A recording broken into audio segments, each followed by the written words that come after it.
Data is a relatively new subject to the wine industry, especially sensory data. So I'm going to share with you a few ideas that your teams can start to use right away. Number one, what if you could use sensory data to find out how much people are going to like your wine before you release it to the marketplace? Number two, what if you could find out if people are going to like the next release the same, more, or worse than the previous release?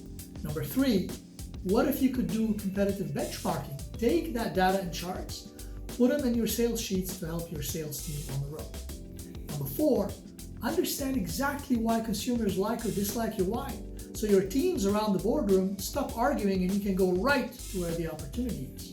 Number five, identify specific criteria that consumers like or dislike about a competitor's wine so you can use that in your R&D and your next wine. Number six, confirm if your wine has achieved the specific profile target that you intended in the marketplace. Number seven, what if you could find out from sensory data whether you should position or reposition a product towards a certain gender or age group? Next is understand the level of tannin, sweetness, acidity, and alcohol that your specific target audience associates with highly likable wines, so you can adjust and tweak your wines accordingly. Then number nine is understand consumer wine preferences on a regional basis. For example, you're trying to ship wines and understand how to allocate inventories. This can save your teams tremendous amount of time and money. Number 10, track your direct consumer and wine club taste profiles so you can finally start to ship wines that will hit the mark and keep those members with you longer. I want to give you an important high value bonus here that usually costs companies a lot of money.